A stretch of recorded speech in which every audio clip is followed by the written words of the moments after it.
السلام علیکم۔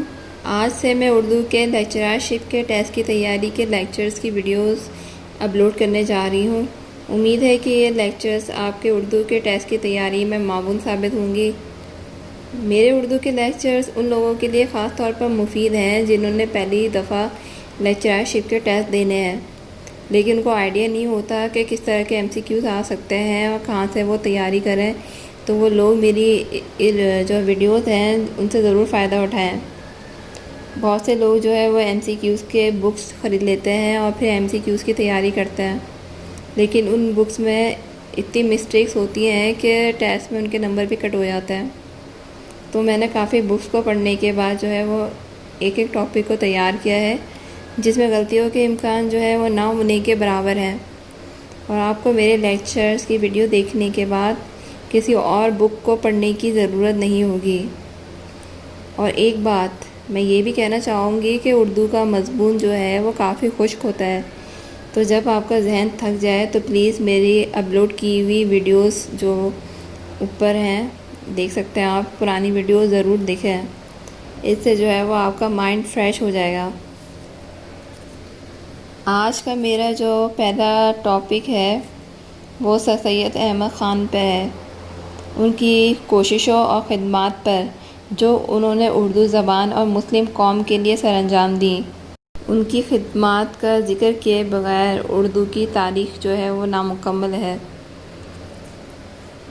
سر سید احمد خان، لوگ کہتے ہیں کہ سر سید نے کالج بنایا، انہیں شاید یہ نہیں معلوم کہ انہوں نے کالج نہیں ایک قوم بنائی، قومیت کا تصور پیدا کیا، مردہ دلوں میں روح پھونکی اور زندگی کے ہر شعبے کو بنایا اور سنوارا۔ تعلیم ہو، علم و ادب ہو، زبان ہو، سیاست ہو، مذہب ہو، صحافت ہو، سب کو انہوں نے جدید نظر سے دیکھا، وقت کے تقاضوں کو پورا کرنے کے لیے ہر ممکن کوشش کی۔ وہ ہمیں باطلہ و خیالات فاسدہ کا قلع کما کیا اور اپنے مسلم قوم کی اقلیت اور تحقیق کی طرف رہنمائی کی، جسے ہماری مسلم قوم بیجا تقلید کی فرما برداری میں بھول چکے تھے۔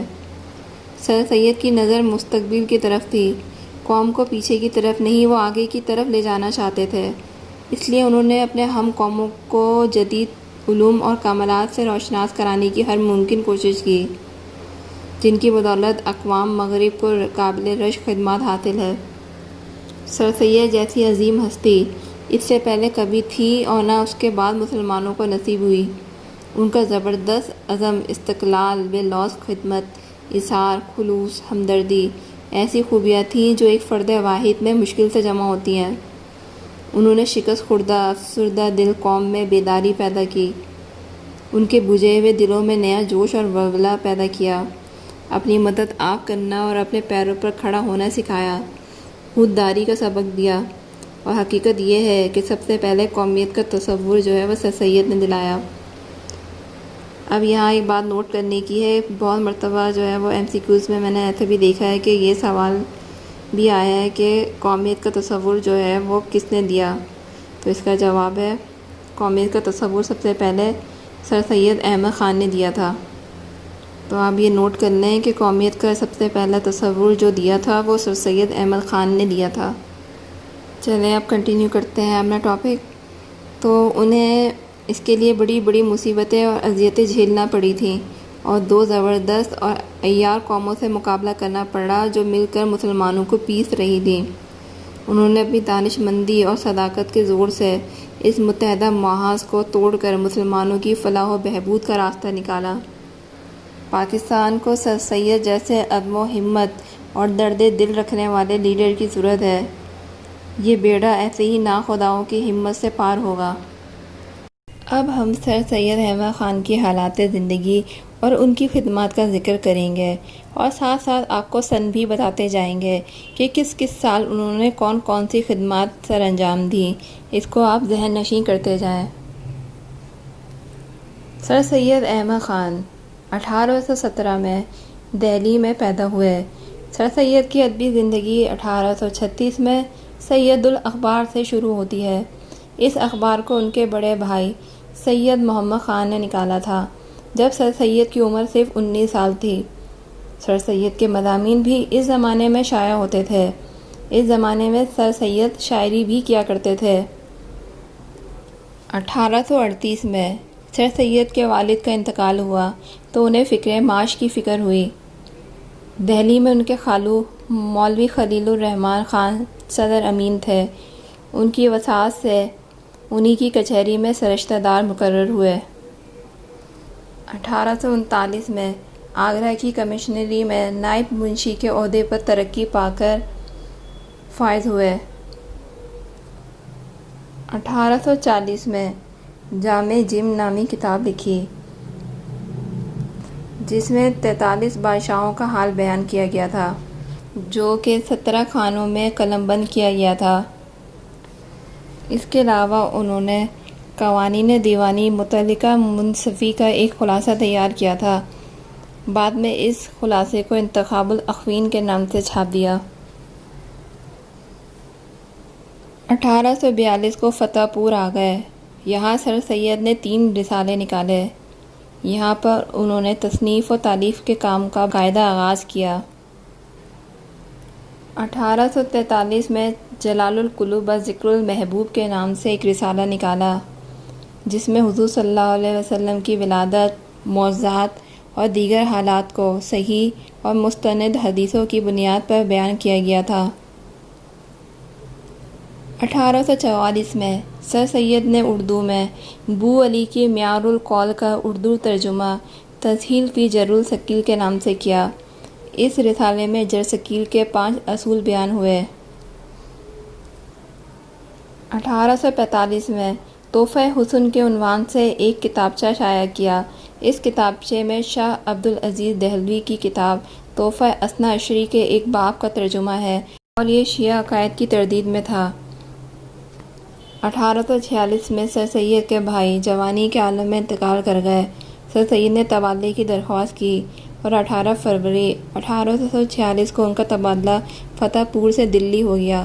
سر سید نے مولوی حمید الدین سے فارسی اور عربی کی ابتدائی کتابیں گھر پر ہی پڑھیں اور اپنے ماموں نواب زین العابدین خان سے ریاضی، عقیدت، متوسطات، آلات رسم، پرکار تقسیم اور پرکار مشاہدہ وغیرہ وغیرہ پر درس لیا۔ بعد ازاں حکیم غلام حیدر خان سے طب کی کتابیں بھی پڑھیں اور چند ماہ تک مطب بھی کیا۔ علمی لوگوں کی صحبت اختیار کی۔ تجدید تعلیم سے فارغ ہونے کے بعد 1846 میں سر سید نے پرکار مشاہدہ کے اعمال پر اپنے نانا نواب دبیر الدولہ کے ہاتھ کا لکھا ہوا رسالہ موسوم بفوائد الافکار فی الاعمال الفجار کا فارسی سے اردو زبان میں ترجمہ کیا اور مثالیں اپنی طرف سے پیش کیں۔ انہیں اپنے ماموں سے پرکار مشاہدہ پر حاصل کیا ہوا علم بڑا کام آیا۔ سر سید احمد خان کو اسی اثناء میں دلی اور نوا دلی کی عمارتوں کی تحقیق کا شوق پیدا ہوا اور وہ مولانا امام بخش صباحی کی ہمراہی میں پرانے کھنڈروں، ٹوٹی پھوٹی عمارتوں، نیز صحیح سالم عمارتوں کا معائنہ شروع کیا۔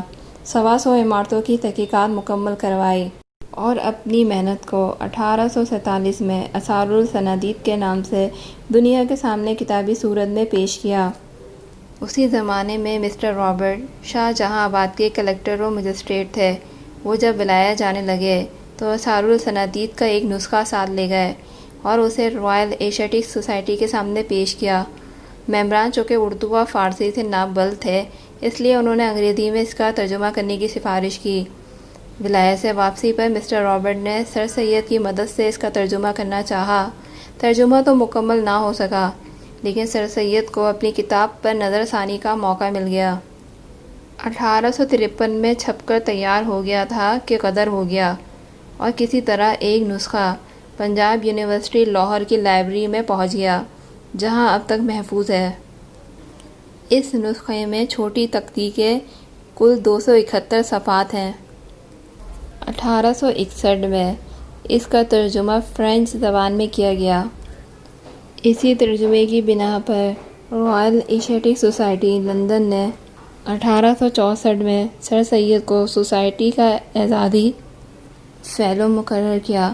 ہندوستانیوں میں سر سید غالباً پہلے شخص ہیں جن کو سوسائٹی نے MRAS کا ڈپلومہ دیا۔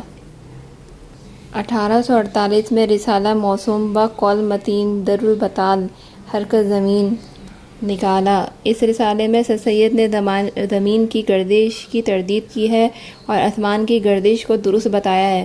سر سید نے اس خیال کو بعد میں درست کر لیا تھا اور وہ حرکت زمین کے قائل ہو گئے تھے۔ 1849 میں انہوں نے کلمۃ الحق تالیف کیا۔ یہ ایک رسالہ ہے جو سید نے پیری مریدی کے خلاف لکھا تھا۔ 1850 میں ایک رسالہ بعنوان راہ سنت و بدعت لکھا۔ اس رسالے میں اہل تقلید کے مروجہ عقائد و رسوم کی مخالفت کی گئی۔ آج کے لیے بس اتنا ہی، باقی کا لیسن نیکسٹ ویڈیو میں کور ہوگا۔ لیکن جانے سے پہلے میں ایک ریکویسٹ آپ سب سے ضرور کروں گی کہ پلیز میرے چینل کو سبسکرائب ضرور کر لیں تاکہ آپ کو میرے آنے والے ویڈیوز کی نوٹیفیکیشن ملتی رہے۔ اب میں اجازت چاہتی ہوں۔ اللہ حافظ۔